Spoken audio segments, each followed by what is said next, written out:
बिहार में 4 विधानसभा सीटों पर उपचुनाव होना है। 4 सीटों पर होने वाले उपचुनाव के नतीजे 2025 के विधानसभा का सेमीफाइनल माना जा रहा है। इन 4 सीटों के नतीजों को 2025 के चुनाव में वोटर के मिजाज के ट्रायल के तौर पर देखा जा रहा है। आखिर उपचुनाव के लिए एनडीए और गठबंधन की अभी क्या तैयारी है, दिखाते हैं एक रिपोर्ट के जरिए।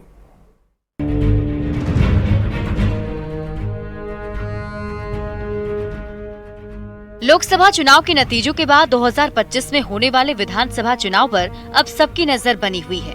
पर उससे पहले बीजेपी अपने सहयोगियों के साथ 4 सीटों पर होने वाले विधानसभा उपचुनाव में जातीय समीकरण के साथ ही ग्राउंड पर वोटर्स के मिजाज को भांपने में जुट गई है। तो महागठबंधन के नेता पिछले चुनाव से सबक लेते हुए नई रणनीति बनाने में जुटे हैं। सियासी रणनीति पर बात करें उससे पहले जानिए किन 4 सीटों पर उपचुनाव होना है। बेलागंज, इमामगंज, रामगढ़ और तरारी सीट पर उपचुनाव।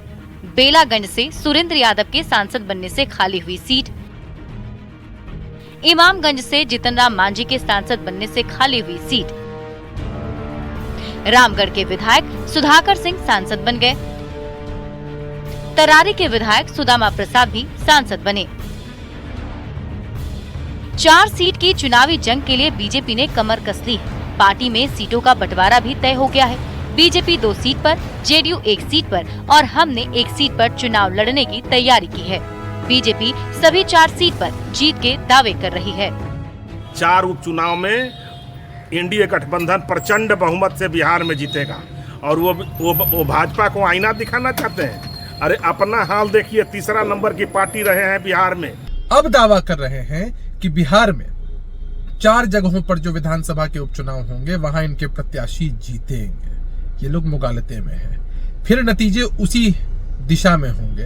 हर जगह इनके प्रत्याशियों की बुरी हाल होगी। आने वाले उपचुनाव में भी उनका वही हश्र होगा जो 2010 के चुनाव में हुआ था और आने वाले 25 के चुनाव में भी उनका वही हश्र होना है। नील बटा सन्नाटा होंगे। 10-20 सीटें आ जाएं, 25 में तो हम नहीं कर सकते।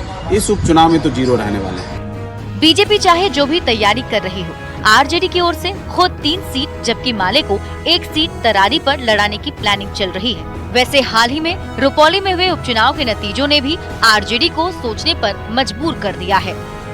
4 विधानसभा क्षेत्र में उपचुनाव होना है और उसमें राष्ट्रीय जनता दल और इंडिया गठबंधन, महागठबंधन पूरी मजबूती के साथ अपने संकल्पों के साथ सभी एकजुट होकर के चुनाव लड़ने का काम करेंगे। जो 4 विधानसभा उपचुनाव है उसमें 3 पर राष्ट्रीय जनता दल और 1 पर माले चुनाव मैदान में रहेगा। जाहिर है रुपौली के झटके से अभी दोनों ही गठबंधन उभरी नहीं है, पर 4 सीटों पर होने वाले उपचुनाव को लेकर अभी से ही दोनों खेमे की ओर से नई रणनीति बनाई जा रही है। पटना से रवीश नारायण की रिपोर्ट।